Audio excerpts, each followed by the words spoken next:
Cindy Johnston. My husband Rick and I minister in Ballymena, Northern Ireland. And this is Bethany. She and her husband are in Italy.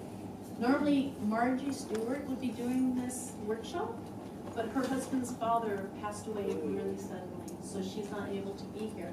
So you're stuck with us. But there was a scripture that the Lord really laid on Margie's heart that she asked us to share with you. So I'd like to read that. It's Nehemiah 9:17.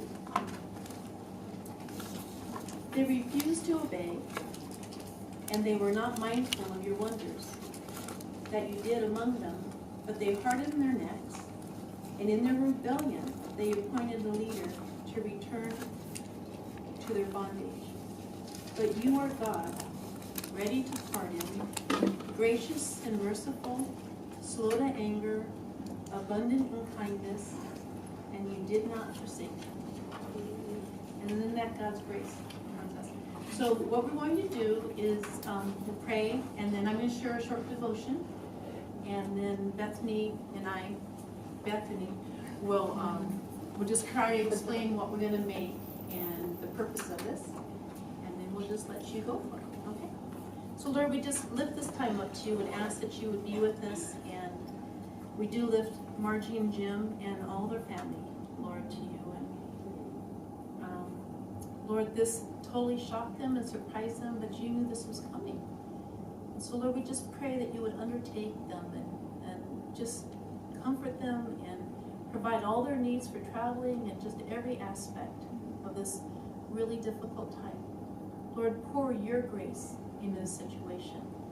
And we just thank you for this, Jesus. In your name. Amen. Come on in. Go ahead and grab a seat. I think this is our youngest craft right here.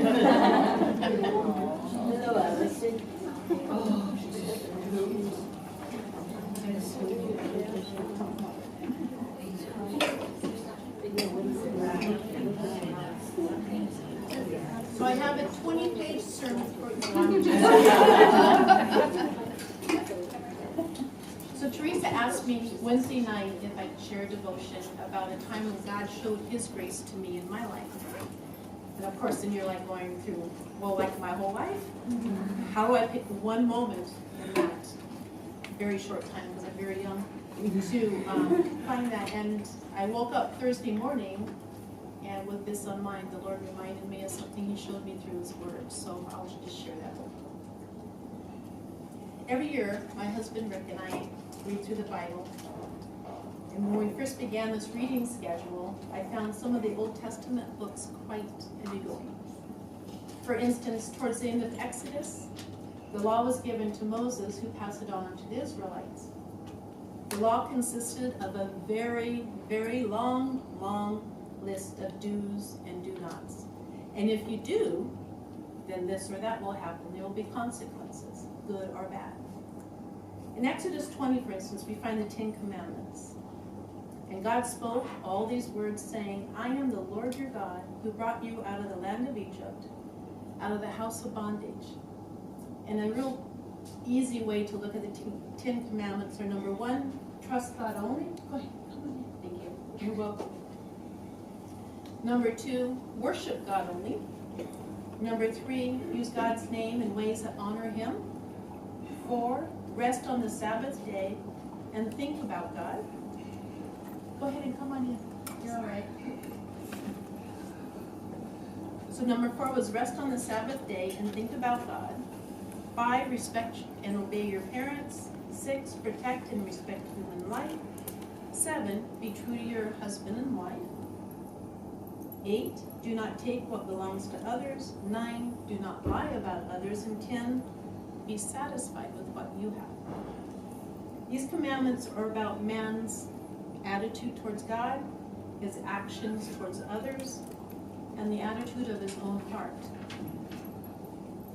Then we find in the book of Leviticus, I told you it was a long, okay.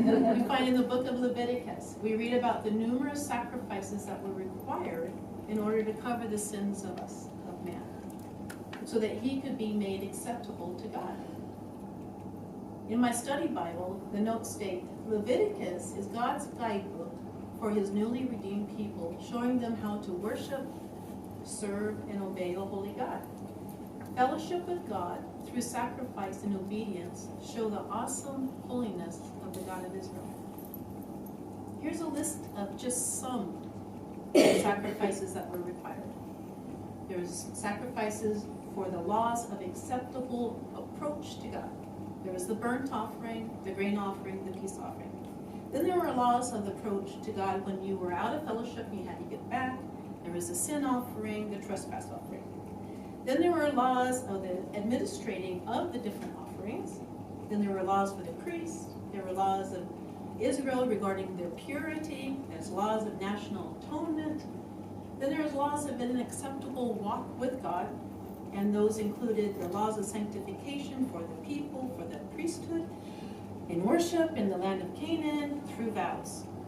There were so many specific details of exactly how to do each sacrifice and what was required, and you had to do it just right. You couldn't do it wrong, and if you did, I don't know what would happen. All those things, it just would make your head spin of all the requirements that were required to be made acceptable to God. Then in Deuteronomy, the law was given to the people for a second time before the Israelites crossed the Jordan River into the Promised Land. They needed to be reminded again and again and again what was required for them to walk with God. After reading these books and seeing all that was required by man in very specific detail, all so he could be found acceptable back in relationship with God, it dawned on me, and this was my moment of grace. I've been freed from all these laws. Amen. By what Jesus did on the cross. It was taken care of.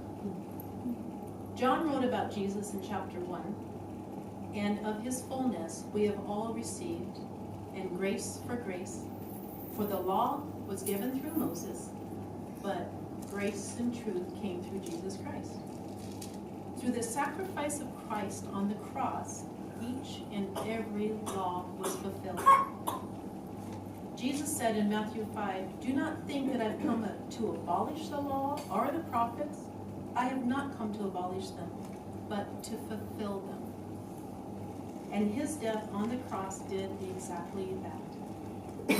Covered permanently, no having to go back and do it over and over and over again, the sacrifice that was once required for mankind. Romans 6 states, "We know that Christ, being raised from the dead, will never die again. Death no longer has dominion over him. For the death he died to sin, once for all. But the life he lives to God." So through the abundant grace shown to us by Jesus, we get to walk free from condemnation. Wow, what a difference. Instead of having to keep track of all my sins, I would have a very long list, as we all would. And have to not only keep track of them, then I have to do the sacrifices to cover those sins. And how many sacrifices would we require? We are now able, because of the grace shown to us through Jesus' death, to be forgiven and cleansed. In Romans 5 it states, "But there is a great difference between Adam's sin and God's gracious gift. For the sin of this one man, Adam, brought death to many. But even greater is God's wonderful grace and his gift of forgiveness to many through this other man, Jesus Christ. And the result of God's gracious gift is very different from the result of that one man's sin. For Adam's sin led to condemnation, but God's free gift leads to our being made right with God, even though we are guilty of many sins." When we experience this amazing grace, it changes us to desire to follow the ways of the Lord and to please him by being obedient. We know that we were given a new commandment by Jesus. He said in John 13, "A new commandment I give to you, that you love one another as I have loved you, that you also may love one another. But by this all will know that you are my disciples, if you have that love for one another. Lord Jesus, please give us the grace to be obedient and follow this new commandment. Something to ponder, isn't it? How we've been freed. So,